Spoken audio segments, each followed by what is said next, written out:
Mes chers frères et sœurs, parlons aujourd'hui d'une qualité que doit avoir chaque croyant et chaque croyante. Cette qualité est celle de la miséricorde. Cette qualité est celle de la miséricorde.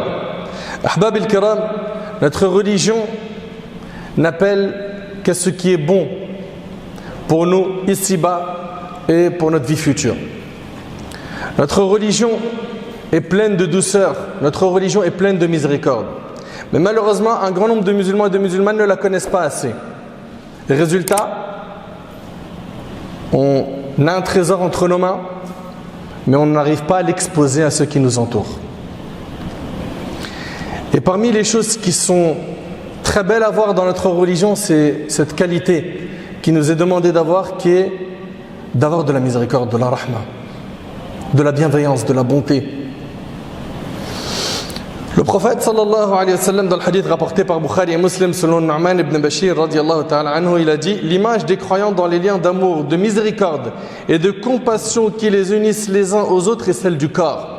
C'est-à-dire que les croyants, leur image est celle d'un seul corps. Dès que l'un de ses membres se plaint de quelque mal, tout le reste du corps accourt à son secours par la veille et la fièvre. C'est-à-dire que à partir du moment où un croyant sur terre se sent mal, il souffre d'une douleur quelconque, tu te sens mal. Parce que nous formons tous un seul corps. Et donc on se doit d'avoir de la miséricorde les uns envers les autres. Chacun d'entre nous doit faire le nécessaire pour remplir son cœur de rahma, de miséricorde. Le prophète sallallahu alayhi wa sallam a dit: Allah le Très-Haut détient sans miséricorde, dont il n'a fait descendre qu'une seule répartie entre les djinns et les humains, ainsi que les animaux et les insectes. Écoutez bien s'il vous plaît. Allah tabarak wa ta'ala, il a sans miséricorde. Il a fait descendre sur 100 miséricordes une seule miséricorde qui a été répartie entre les djinns, les humains, les animaux et les insectes. C'est grâce à elle qu'ils s'aiment entre eux, à cette rahma, qu'ils éprouvent de la miséricorde les uns envers les autres. Et c'est par cette miséricorde que la bête sauvage a de la commisération pour son petit. Allah exalté a réservé pour la fin, c'est-à-dire pour le jour du jugement, 99 miséricordes grâce auxquelles il traite avec clémence ses créatures le jour de la résurrection, rapporté par Bukhari et Muslim. Allahu Akbar. Allahu Akbar. Allah tabarak wa ta'ala, comme on le sait, il est Rahman, Rahim. Il est le miséricordieux, le tout miséricordieux, n'est-ce pas? Allah tabarak wa ta'ala, il a créé 100 miséricordes, il en a gardé 99 pour nous le jour du jugement. Vous imaginez un petit peu? Subhanallah. Il nous a ouvert les portes qui mènent à lui.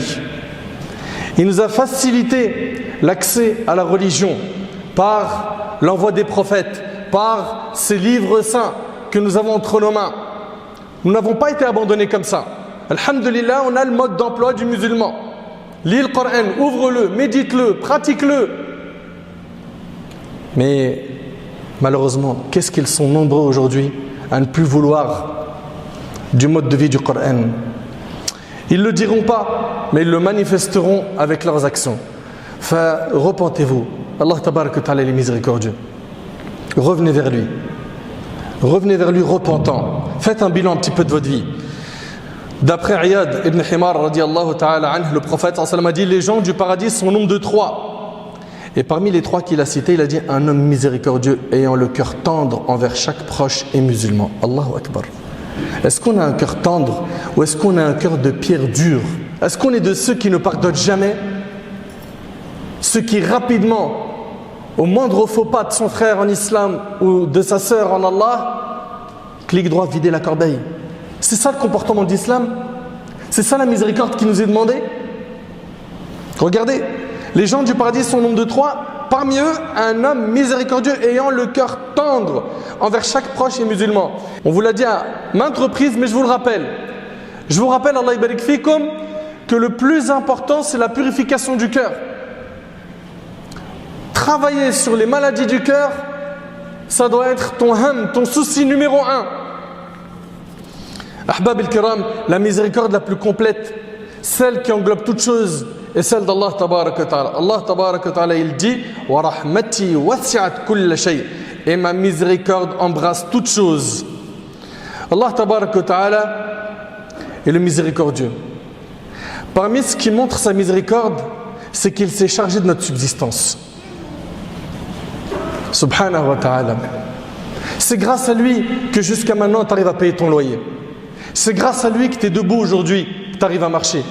C'est grâce à lui que tu arrives à travailler. C'est grâce à lui que tu as obtenu tel et tel diplôme. C'est lui, Azza wa Jal, qui nous accorde notre subsistance. Nous, tout ce qui existe sur terre, on dépend de lui. C'est Ar-Razzaq, Azza wa Jal, le riche par excellence. Allah Tabarak wa Ta'ala nous dit que de bêtes ne se chargent point de leur nourriture. C'est Allah qui le nourrit ainsi que vous. Et c'est lui l'audient, l'omniscient. Parmi ce qui montre sa miséricorde, c'est qu'il nous a tout facilité sur terre. Allah Ta'ala dit Alam tara anna Allah sakhara lakum ma fil ardi wal fulki tajri fil bahri bi amrihi wa yumsiku as-samaa'a an taqa'a 'ala al-ardi illa bi idhnihi inna Allah bin-nasi la ra'ufur rahim. N'as-tu pas vu qu'Allah vous a soumis tout ce qui est sur la terre ainsi que le vaisseau qui vogue sur la mer par son ordre? Il retient le ciel de tomber sur la terre sauf quand il le permettra. Car Allah est plein de bonté et de miséricorde envers les hommes. Parmi les signes de la miséricorde divine, il y a le fait que notre Seigneur il nous a envoyé Rasulullah sallallahu alayhi wa sallam, qui est une miséricorde pour l'humanité. Wa ma arsalnaka illa rahmatan lil alamin. Et nous t'avons envoyé comme miséricorde pour l'humanité.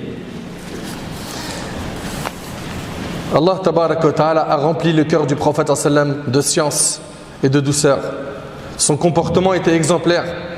C'était quelqu'un qui était de nature facile, pleine de douceur. Le prophète alayhi salatu wassalam était quelqu'un qui avait beaucoup de miséricorde dans son cœur.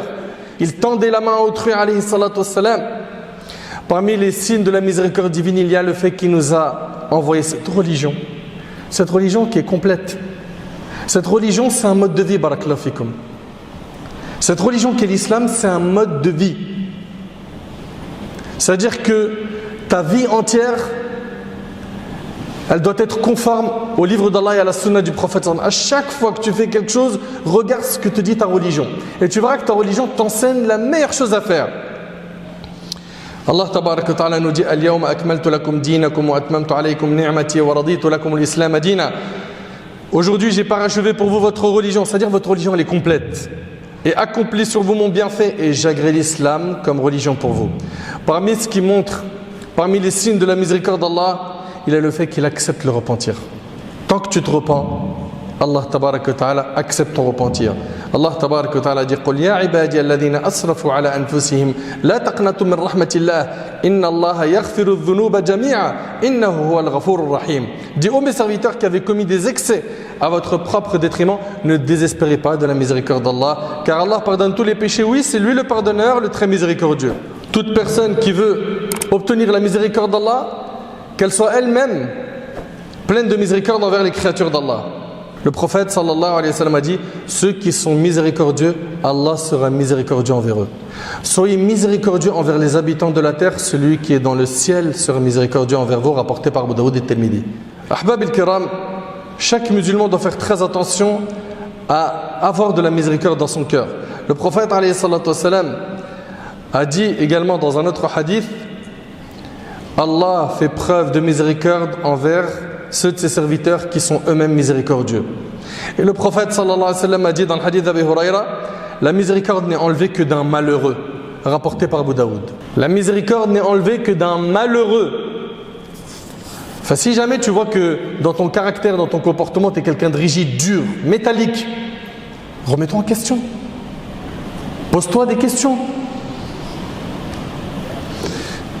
Le prophète sallallahu alayhi wa sallam a dit dans le hadith de Jarir ibn Abdullah, il est rapporté par Ahmed, celui qui ne fait pas miséricorde aux gens, Allah ne lui fera pas miséricorde. Allahu Akbar. Et celui qui ne pardonne pas, il ne lui sera pas pardonné. Est-ce qu'on est bien d'accord que ce sont des exercices qui demandent un effort, qui sont durs pour l'âme? Pardonner à quelqu'un qui t'a fait du tort, faire miséricorde aux gens, c'est vrai que c'est un travail intérieur.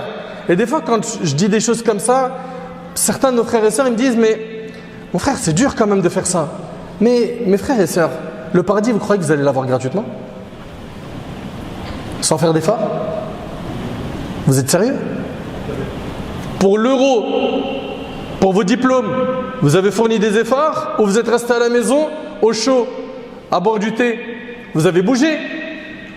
Et là, concernant le paradis, vous pensez qu'en restant assis chez vous, sans rien faire, en étant inactif, c'est bon? Il faut faire les causes, il faut bouger.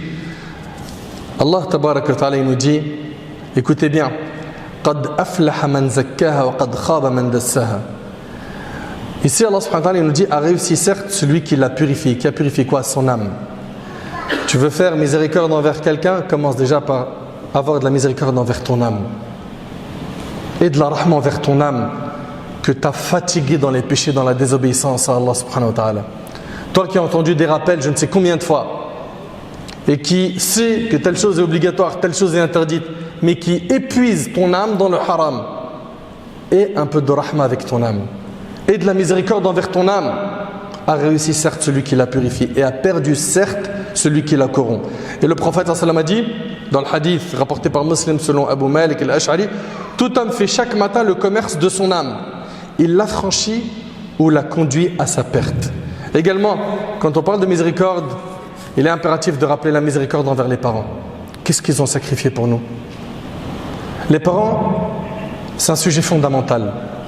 Et quand je pense qu'il y a certaines de notre communauté, sans généraliser, qui font craquer leurs parents, quand je reçois un coup de fil où je vois quelqu'un qui me dit « Mon fils ne me parle plus, ma fille veut partir de chez moi », ou une de nos sœurs que j'ai reçue cette semaine qui me dit « Sa mère ne lui parle pas depuis 3 ans ».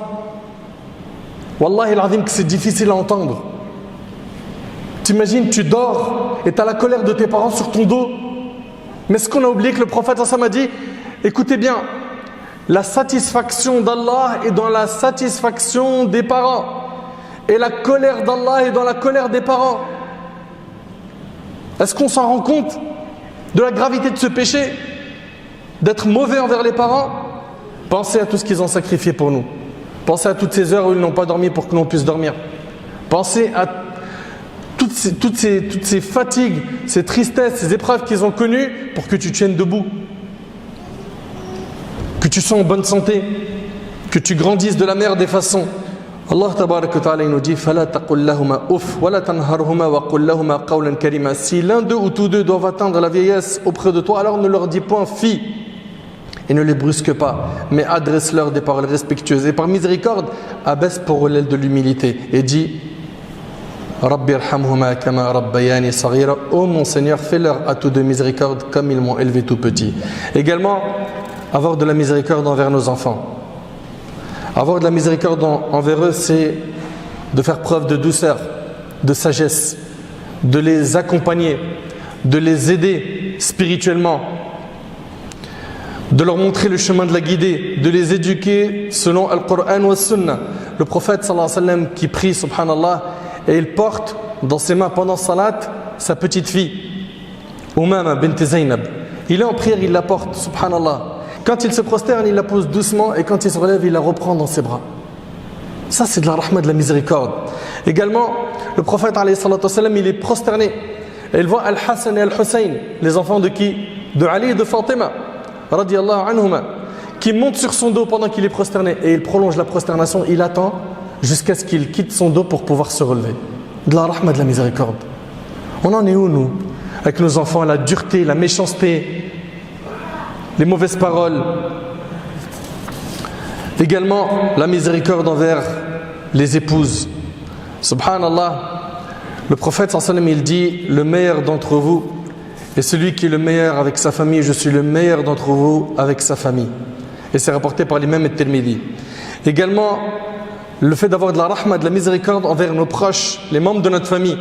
Il est possible qu'il y en ait certains qui ont rompu les liens avec toi. Mais est-ce que l'islam te demande d'en faire autant? Le prophète alayhi salatu wa sallam a dit Laysa al-wasil bil mukafi. Celui qui maintient les liens de parenté n'est pas celui qui rend le bien par le bien, mais c'est celui qui, lorsque sa famille rompt les liens avec lui continue à les maintenir. C'est un exercice difficile, je sais, mais je vous le répète, le paradis vous ne l'aurez pas facilement. Il va falloir vous retrousser les manches et bosser sérieusement. Oui, mais mon père il m'a dit de ne pas parler à mon oncle. T'en mêles pas de tout ça. Lui il a pris parti. Ne fais pas la même chose. Le prophète m'a dit La yadkhul al-jannah qati'. N'entre pas au paradis quelqu'un qui a rompu ses liens de parenté. Faites attention, Allah barik fikum. Également, de la miséricorde, s'il vous plaît, barakallahu fikum, envers les personnes faibles, envers les orphelins, envers les personnes pauvres, envers les malades, envers les personnes qui ont un handicap, envers les personnes âgées. Elle est où notre miséricorde? Combien on voit des fois des personnes âgées dans les transports en commun qui sont debout, qui sont peut-être avec une canne, et les jeunes qui sont assis normal. Elle est où votre rahma? Elle est où?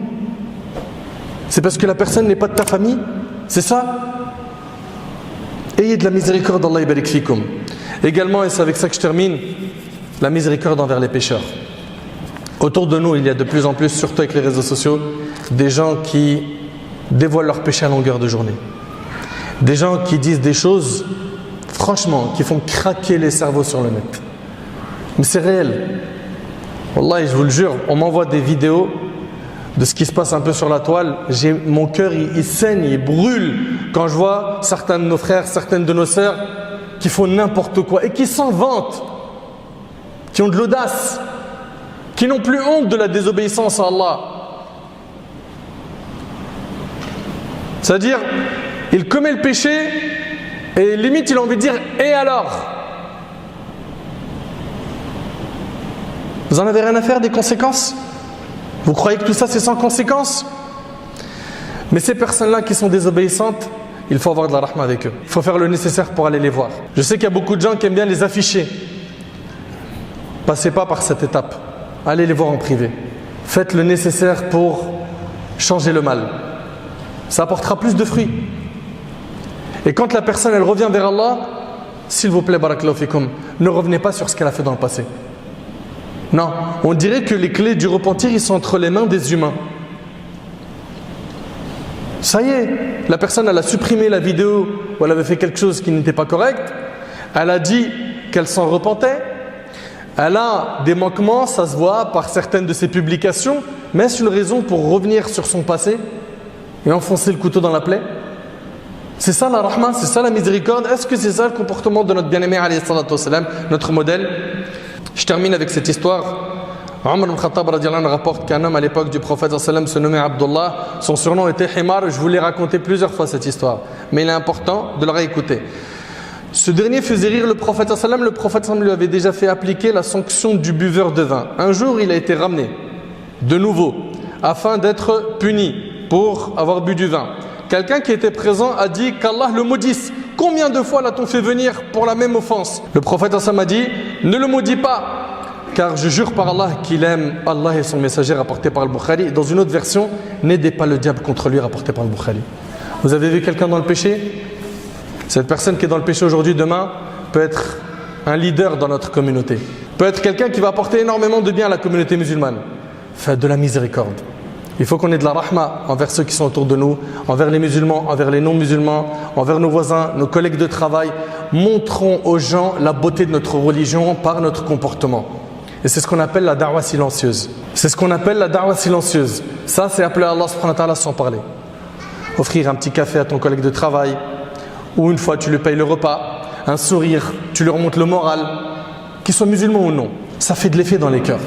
Adoptons donc ce comportement qui est une qualité, je vous le répète, qui est aimée par Allah subhanahu wa ta'ala. J'implore Allah subhanahu wa ta'ala de remplir nos cœurs de miséricorde.